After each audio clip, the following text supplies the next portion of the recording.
me 6 years ago, lead my people back to me. Yeah. You know, and so I do that. Just it's simplistic. Just give an example or a story about myself. Right.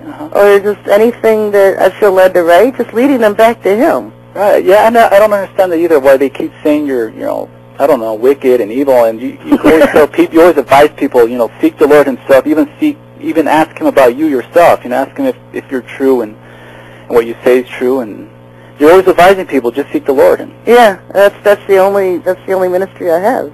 Right. Leading people back to Him. Right. Waking them up, waking His army up for the last days. Yeah. Preparing people. Obviously, the people who are still deceived, they just don't see it. They don't get it. Yeah. Well, people like their deceptions. They become comfortable in them. Right. They don't want to be told they're wrong. And that's the biggest thing about being childlike and coming to the Lord. Because they don't have they're not teenagers yet. They don't know everything. Right. And so they're able to be taught. Right. And they're willing to learn. And that's how He wants us to be. Now, I already know everything, Lord. I'll tell you what your word says. That's the attitude most people have. Yeah. I'll tell you what it says. I already know everything. When we need to just sit back, throw everything out the window, and say, reteach me everything from the ground up. Right. And the thing about that is when you adopt that attitude, which we need to have, right, to be in Him, to really learn, is that other people see it as a sign of weakness, and then think they need to shove all of their theology down you. Yeah. So it's best not to say anything to anybody. Yeah. And just say, I'm relearning everything all over again from Him, not you. Right. From Him. He's going to lead me into all the truth from the start. Because, that automatically just invites other people to think, oh, I have the answers and I'll give them to you. So you end up with an earful of somebody else's religion. I know, it just astounds me how people are. I know. And so, it's just kind of things that you keep quiet to yourself, and then over the years, it just builds your confidence in Him. To where you can turn around and teach others how to do the same thing. And and I wanted to ask you, too, because you had mentioned, too, that you love the Book of Enoch. Yeah. And, I've read the entire book also, and I love that, the Book of Watchers. Yeah. It goes into detail about what the Watchers did. And I wanted to ask you, what was the Watchers, what was their duties before they sinned? Because they're called the Watchers. What was their actual duties for God? To watch. They were guardians of the earth. To watch. Just watch, that's it. Huh? That's what they were, guardians. And so what they did was these angels that were watching the earth and watching mankind went to the Lord and wanted to talk and mingle with mankind. Mm-hmm. And they were persuading Him, and the Lord warned them. So if you go down there, you're going to end up falling in sin. Like, oh, no, we won't. You know how much we love you. We'd never do that. He knew, And so they came down here and ended up in sin. Oh, okay. And so angels can still fall to this day. People think that they don't, and they can. It says before the flood and after. Right. That they fell. They can fall to this day because they have free will just as much as we do. He doesn't force anybody to stay with Him that doesn't want to be. I didn't realize that until, I started reading your articles. I didn't realize that angels have free will just like you and I. And people don't realize that. And all we can think is, how stupid. And all they can think of, we were made in His image, how stupid we reject Him. So it's a two-way road. They view us one way, we view them another, you know. Because that was Satan's downfall. That was Lucifer's downfall. He was furious that mankind was made in God's image.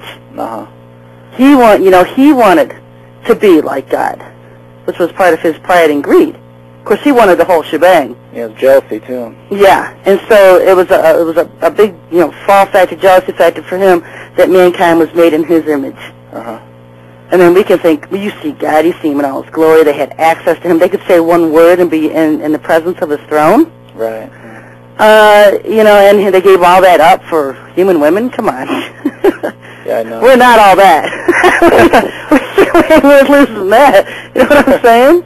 Yeah. So you can view things differently back and forth. I mean, I know once I get up there, I wouldn't leave. Only if I had a sword and I was going to fight, because I can imagine I'll be a warrior then as I am now.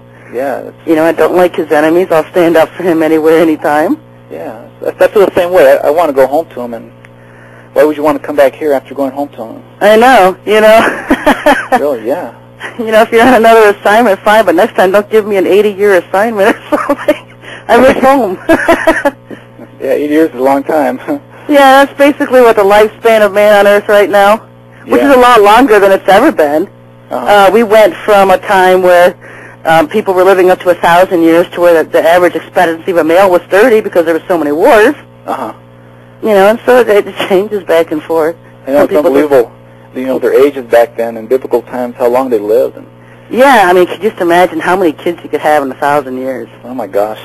You know, I mean, it boggles the mind. The thing that boggles the mind the most is just to realize how far off key we really are, off base, in understanding prehistoric times, because we keep thinking they were glorified campground cities, they didn't have anything. Yeah.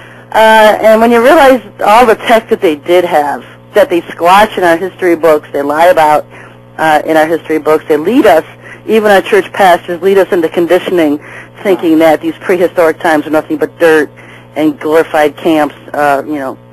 And we don't realize the tech involved and how advanced those civilizations actually were. They were very advanced. Yeah. More so advanced than ours.